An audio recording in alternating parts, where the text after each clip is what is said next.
Bem-vindos à conversa mensal da Apifarma, que este mês tenho o prazer de conduzir. Vamos falar nos próximos minutos de insuficiência cardíaca. Em Portugal, estima-se que haverá cerca de 400 mil doentes com insuficiência cardíaca. Atinge sobretudo os mais velhos, mas há cada vez também mais diagnósticos entre os mais jovens. Que estratégia nacional se impõe e que esperança traz as novas formas de diagnóstico? Sobre tudo isso, vamos falar com o professor Dr. Lino Gonçalves, Presidente da Sociedade Portuguesa de Cardiologia. Boa tarde, bem-vindo.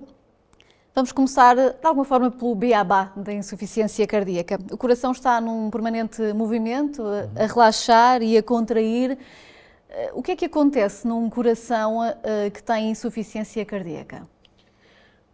Pode acontecer muita coisa, não é? Porque, em boa verdade, aquilo que habitualmente as pessoas pensam como insuficiência cardíaca é quando o coração tem uma perda de força, isto é, torna-se insuficiente para desempenhar a sua função. E a sua função, habitualmente, é bombear sangue para alimentar todo o organismo. Para o fazer, ele tem que ter duas características fundamentais.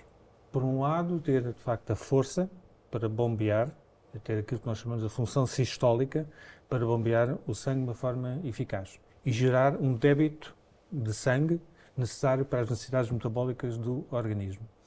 Mas também, por outro lado, curiosamente, para que ele funcione na sua perfeição, precisa também de ser elástico.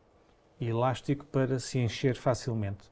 Porque se nós tivermos um coração que é muito rígido, não é? Que tenha dificuldades, de facto, em se preencher, também pode estar associado à insuficiência cardíaca. Daí que os dois grandes grupos de insuficiência cardíaca que nós temos é aquilo que nós chamamos com função sistólica diminuída e o outro com função sistólica preservada. Portanto, contrai-se bem, mas relaxa mal. E ambos podem gerar exatamente os mesmos sintomas nas pessoas. Quais são os principais sintomas de um doente com insuficiência cardíaca? São, em boa verdade, um pouco inespecíficos, não é? Porque temos muitas vezes nestes doentes cansaço, lá está, porque como o coração bombeia menos sangue, os músculos recebem menos oxigênio e menos nutrientes e, obviamente, cansam-se com mais facilidade. E, portanto, a pessoa sente-se facilmente cansada. Mas também, por outro lado, também a falta de ar, não é? A falta de ar, a dispneia, resulta do facto do coração, como não funciona de uma forma adequada, acaba por constituir-se uma espécie de barragem à passagem do sangue. Eu costumo dar muita imagem do coração insuficiente como uma barragem num rio. Para a frente passa apenas um caudal ecológico mínimo, portanto há uma diminuição do débito da água, né, só para manter os peixes e as plantas vivas. Mas para trás da barragem, neste caso para trás do coração, há de facto uma acumulação de água, neste caso nos pulmões, e havendo uma acumulação de água nos pulmões, a pessoa tem a sensação de falta de ar, de afogamento. E, portanto, isso resulta exatamente deste coração que comporta-se como uma barragem. Diminuição do débito para a frente, cansaço, falta de oxigênio e de alimento no músculo, para trás, acumulação de água e afogamento, entre aspas, e essa sensação de dispneia. Falava em cansaço. Ora, um cansaço pode ser um sintoma de várias outras patologias, correto, assim como pode ser também um simples sintoma de uma vida agitada. Nesse sentido, é comum chegarem doentes ao consultório que, enfim, perante o diagnóstico já são doentes com insuficiência cardíaca há muito tempo, sem nunca terem dado por isso.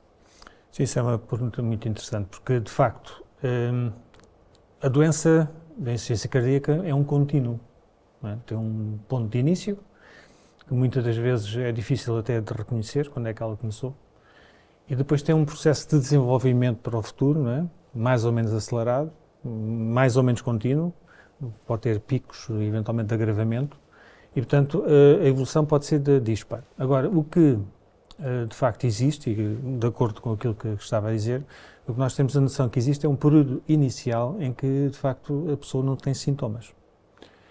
E não tem sintomas porquê? Porque existem mecanismos de compensação. A natureza é absolutamente fantástica. Enfim, nós, como organismo biológico, levamos milhões de anos a desenvolver. E, de facto, nós desenvolvemos capacidade de adaptar, digamos assim, às dificuldades. E quando o coração começa a dar os primeiros sinais de enfraquecimento, entram em ação uma série de mecanismos de compensação, que numa fase inicial até são adequados. E o que é que quer dizer que são adequados? São adequados porque respondem de uma forma correta, sem provocar problemas. E, portanto, são benéficos. E a pessoa mantém, de certa maneira, a função, apesar de começar já a desenvolver alguma dificuldade do músculo a funcionar normalmente. No entanto, estes mecanismos que existem, que são fantásticos, têm os seus limites. E se o problema original que determinou o início da disfunção se mantém para o futuro, esses mecanismos vão ser ultrapassados e, ao serem ultrapassados, deixam de compensar e surgem, finalmente, os sintomas. Portanto, isto para dizer que, basicamente, existe uma fase de disfunção assintomática, que a pessoa tem disfunção, mas não se apercebe, nem tem sintomas, e depois existe uma fase em que, de facto, surgem, finalmente, os sintomas. Mas a disfunção, muitas das vezes, já existia previamente. E como é que nós podemos, eventualmente, detectar esta disfunção inicial? Essencialmente, procurando. Não é? Isto é, se as pessoas forem regularmente ao médico, e o médico, portanto, avaliar o doente, poderá, eventualmente, conseguir-se apanhar estas doenças numa fase ainda inicial assintomática. E qual é a importância de fazer esse diagnóstico precoce no que diz respeito depois ao desenvolvimento da doença? É um problema que pode ter cura e, não tendo cura, o facto de se fazer esse diagnóstico antecipadamente pode dar outra qualidade de vida ao doente? Sem dúvida. Não só qualidade de vida, mas anos de vida, o que é extremamente importante, não é? E se há uma área em que, de facto, a medicina e particularmente a cardiologia tem evoluído mais nos últimos anos, é de facto nesta área da insuficiência cardíaca. Porque nós estamos a falar de uma doença que tem uma mortalidade, as pessoas não têm essa noção, mas tem uma mortalidade superior a muitos cancros malignos. Ok? Portanto, tem uma evolução bem pior do que muitos cancros malignos. E é tão mau como isto. E, portanto, felizmente, com o avanço da ciência, com a descoberta, não só de novos diagnósticos, mas sobretudo de novas formas terapêuticas, tem sido possível modificar a evolução desta doença, que é uma doença maligna. E esses fármacos, quanto mais cedo nós pudermos começar, de facto, a implementá-los nos doentes, melhor. Agora, obviamente, não é caso para todas as pessoas começarem a tomar estes medicamentos, como prevenção, não, tem que ser uma consulta médica, o médico avaliar, e detectando esta disfunção numa fase inicial, eventualmente começar a dar esses fármacos que têm um impacto tão grande em termos de prognóstico, de anos de vida, e também de capacidade funcional.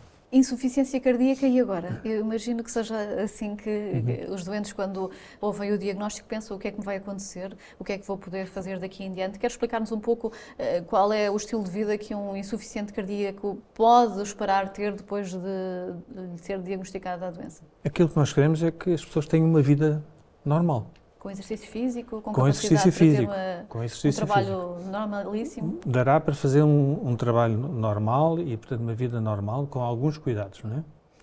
Obviamente, nós estamos a falar de uma doença que, em termos de, por exemplo, de exercício físico, é recomendado que as pessoas façam exercício físico de baixa intensidade e de longa duração.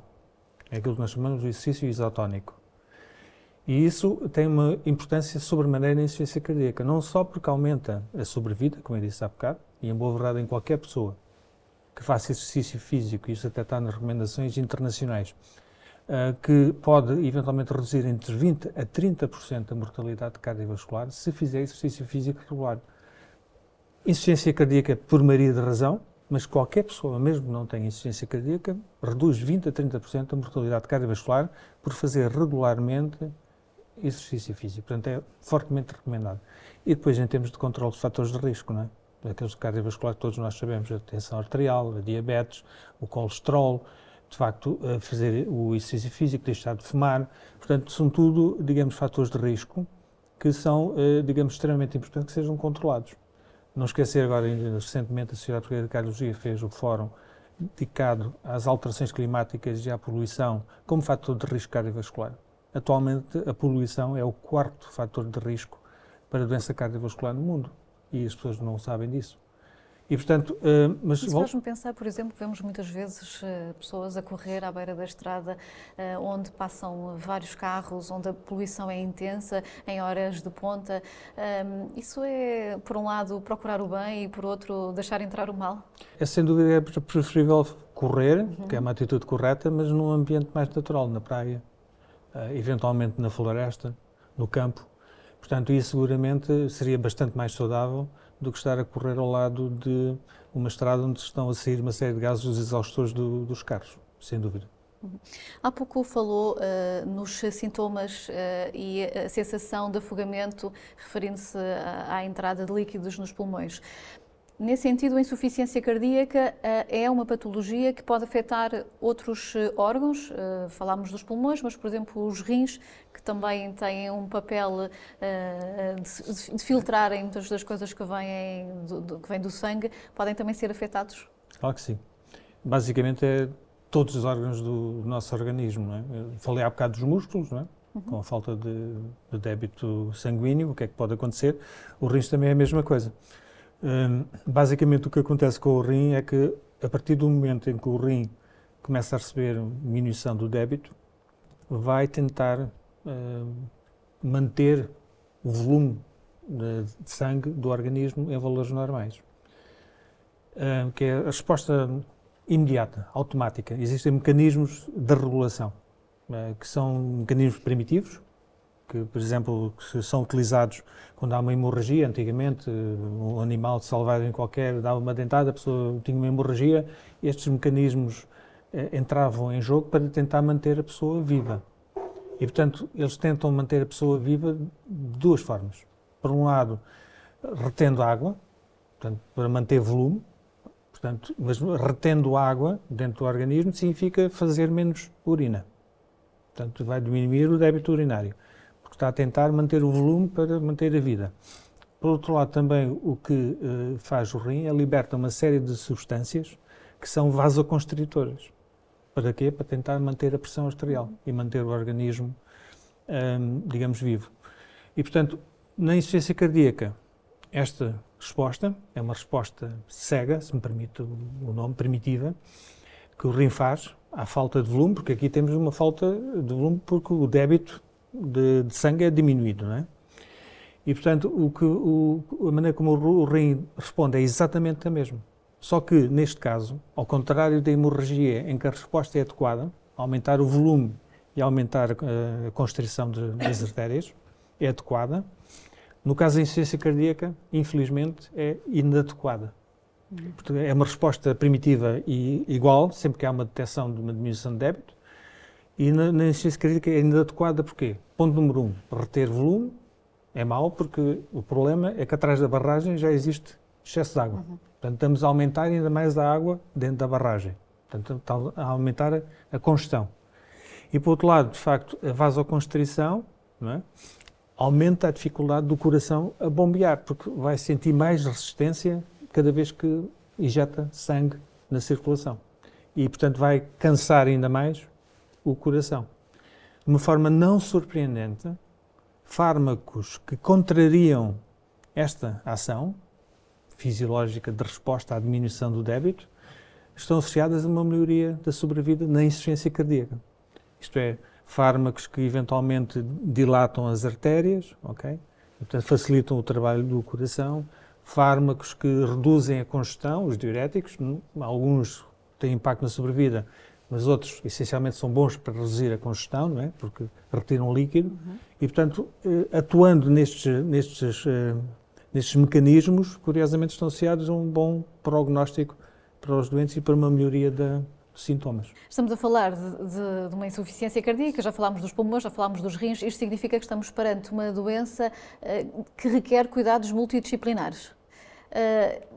Isso é uma dificuldade quando se pensa e se tenta criar uma estratégia nacional para cuidar dos doentes com insuficiência cardíaca? Eu não considero uma dificuldade, eu diria que eu considero uma necessidade. Não é? Porque, de facto, aqui o trabalho do Heart Team, como nós costumamos chamar, a equipa do coração, é mais importante do que nunca. Não é? Não estamos a falar só de cardiologistas de insuficiência cardíaca, podemos falar também de cardiologistas clínicos, podemos falar também de cardiologistas de intervenção, de falar também de ritmologistas, falar também de outros profissionais, nomeadamente da enfermagem, porque é muito importante que estes doentes estejam integrados no programa de hospital de dia, dietistas, portanto, de fisioterapeutas, portanto, há de facto uma série de profissionais de saúde que têm necessariamente de gravitacionar à volta de um doente com insuficiência cardíaca para que ele efetivamente possa tirar benefício das múltiplas possibilidades que existem atualmente para os ajudar. E já é essa sensibilização para a doença, nessa panóplia de profissionais que podem não só cuidar do doente a partir de uma fase em que já há um diagnóstico traçado, mas que podem ser essenciais para detectar o problema e fazer o encaminhamento necessário para um cardiologista? Isso eu acho que considero isso um desafio, não é? Em bom da verdade, de facto temos a competência técnica e científica para fazer isso. Talvez nos falte a organização ainda. Estamos a começar, existem já bons exemplos espalhados pelo país, de centros que estão a fazê-lo de uma forma integrada e coordenada, com benefícios evidentes para os doentes, mas estamos a falar de um processo que é um processo longo e contínuo de melhoria. E, como se sabe, nunca é fácil pôr equipas a funcionar, quer equipas desportivas, quer outras equipas de profissionais. Portanto, pôr uma equipa constituída de vários profissionais, às vezes com vários níveis de formação, a funcionar de uma forma perfeita, leva muitos anos e leva também muitos anos a construir. Neste projeto, que, como diz, está a ser construído, qual é a importância dos cuidados primários na sensibilização para este problema? São absolutamente fundamentais, porque os colegas dos cuidados de saúde primários, especialistas de medicina geral e familiar, são eles que basicamente têm os doentes, não é? Têm o pool de doentes. E, portanto, eles têm um papel extremamente importante de identificação da doença e, particularmente, a identificação da doença, se possível, numa fase precoce. Depois, eventualmente, eles poderão vir, a nível da especialidade de cardiologia, determinados diagnósticos mais sofisticados ou, eventualmente, tratamentos mais sofisticados, mas depois, obviamente, estes doentes devem retornar aos colegas especialistas de medicina geral e familiar com um plano de cuidados para eles depois darem continuidade ao seguimento e para o tratamento do doente.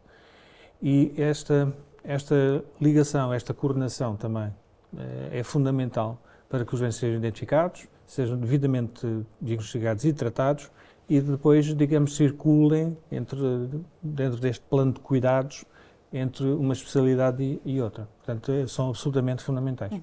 Qualquer plano, para que seja corretamente implementado, necessita de ter por base um conhecimento muito real daquilo que são os factos, do que é a realidade. Há pouco dizia que a insuficiência cardíaca é comparável com um cancro e que mata milhões de pessoas em todo o mundo. Já temos consciência real do número de doentes que existem em Portugal? Eu referia no início 400 mil, mas creio que é um número que tem por base já estudos antigos. Qual é a necessidade de fazer uma avaliação junto da população para perceber qual é a prevalência desta doença e, sobretudo, quem é que está a afetar? Se ainda continua a afetar só aqueles que têm mais de 65 anos? Muito bem. De facto, esse número que disse é o número que nós temos atualmente como oficial, mas é com base, digamos, numa avaliação que foi feita há 20 anos. Portanto, o trabalho da professora Fátima Ceia foi publicado em 2002, nós já estamos em 2023 e, de facto, posso dizer que a Sociedade Portuguesa de Cardiologia está muito preocupada com essa falta de informação atualizada.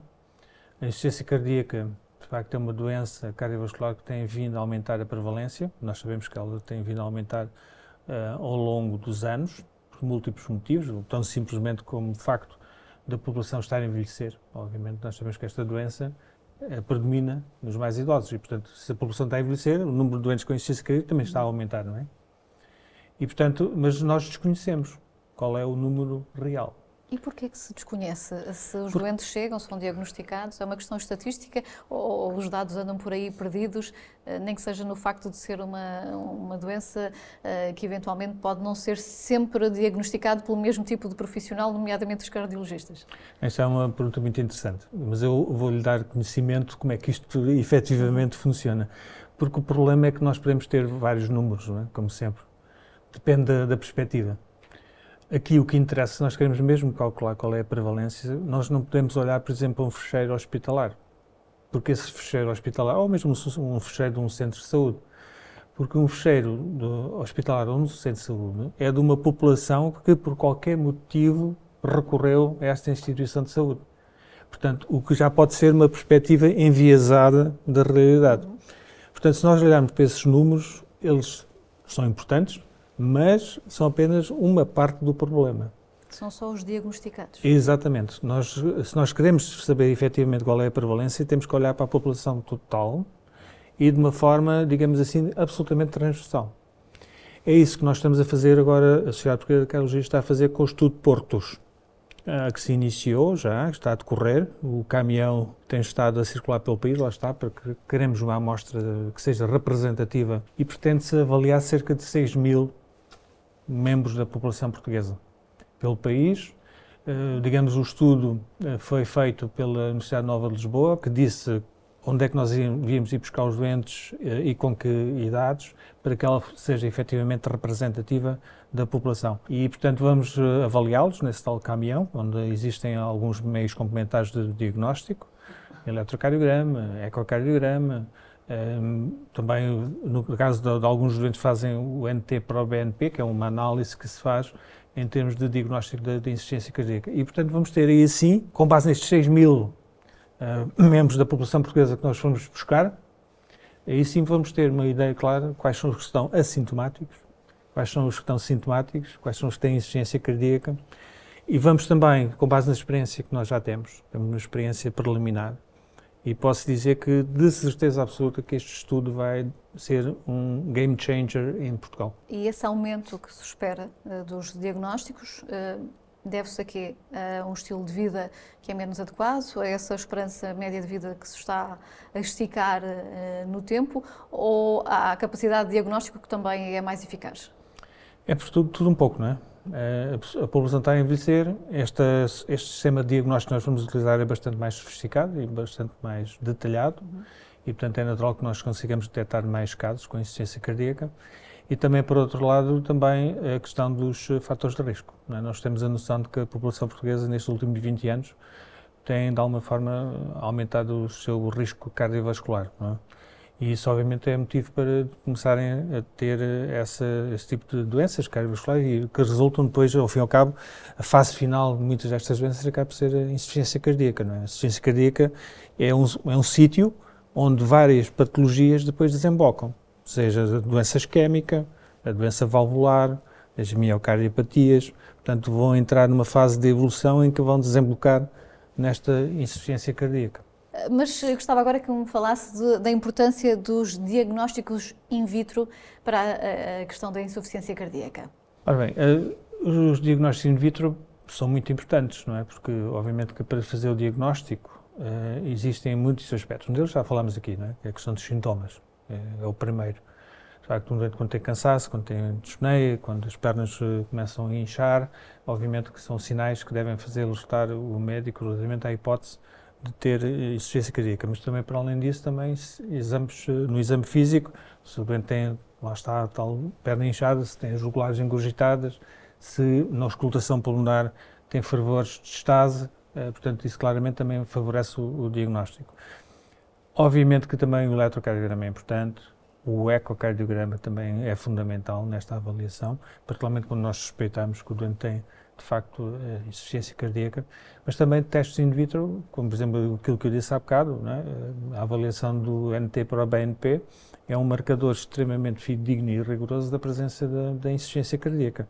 Portanto, se nós pudéssemos pedir este NT-proBNP, poderia-nos ajudar não só a detectar aqueles doentes que estão ainda na fase assintomática, como nós temos visto, aliás, neste tal caminhão, não é?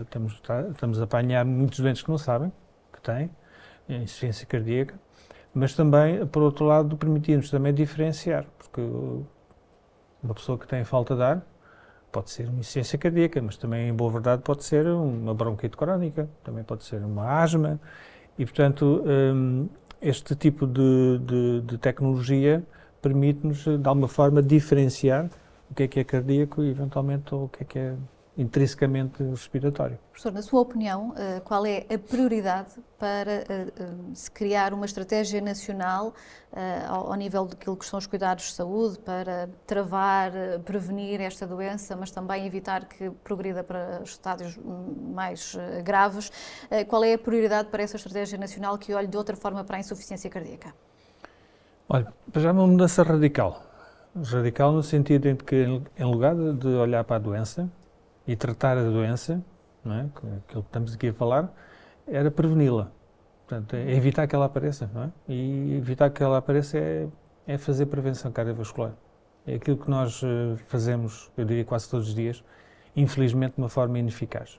Isto é, estamos a falar agora de uma coisa que se chama literacia em saúde cardiovascular, ou neste caso concreto, a falta de literacia em saúde cardiovascular. Ora bem, nós sabemos que de facto é um problema, não é só de Portugal, é um problema da Europa, é um problema dos Estados Unidos, da América.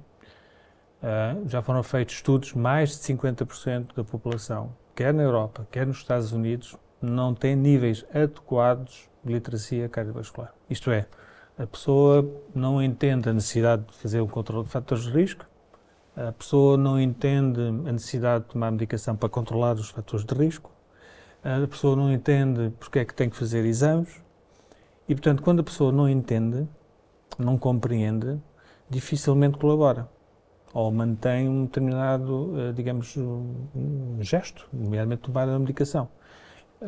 Eu tenho apresentado essa informação, é extremamente relevante e frequente, infelizmente.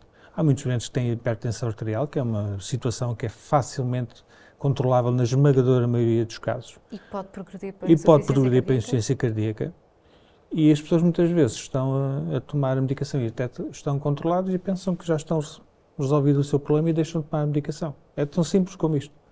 Não é porque seja qualquer coisa de mal das pessoas, é que o problema é que as pessoas não entendem a necessidade.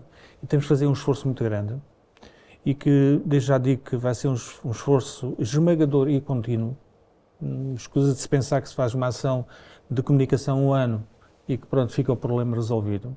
Não, temos que ser todos, quer profissionais de saúde, quer profissionais da comunicação social, a literalmente bater nesta tecla sistematicamente todos os anos a informar as pessoas. Mesmo para terminarmos, gostava apenas que me referisse qual é a importância do registro único do doente com insuficiência cardíaca que estão a tentar implementar juntamente também com a medicina interna.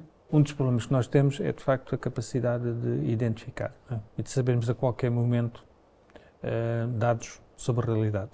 Nós estamos aqui no sul da Europa, os países nórdicos nesse aspecto são absolutamente exemplares.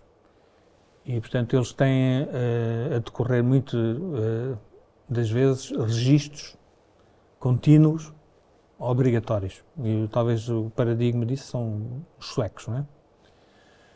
Qual é a importância de nós termos registros contínuos obrigatórios? É que nós temos a qualquer momento a informação. E nós não precisamos de ir à procura dela, não é? Como nós estamos agora, por exemplo, no caso do Portos, estamos à procura da informação. Porque eles têm já tudo já em base de dados. Pode ser, no contexto de uma insuficiência cardíaca, podemos identificar uma patologia e tentar, de facto, fazer um registro nacional e que toda a gente com insuficiência cardíaca esteja lá. Isso é, de facto, uma maneira de desenvolver, digamos, o projeto. Mas o problema é que tem que haver um contributo de alguém a dizer assim, meus senhores, isto é obrigatório. Um cartão de identidade para a saúde. Exatamente, porque senão, digamos, há uns que fazem, outros que não fazem, uns acham importante, outros não acham importante e, portanto, os dados nunca vão ser fiáveis. Qual a solução que os suecos tiveram é que os serviços de saúde, sejam eles quais forem, só recebem financiamento se tiverem todos os registros devidamente preenchidos. E aí está um incentivo e com ele terminamos esta conversa. Foi um prazer. Muito obrigada também pela presença. E assim terminamos. Foi um prazer. Dentro de um mês haverá a nova conversa aqui no site da Apifarma. Fique bem, fique com saúde.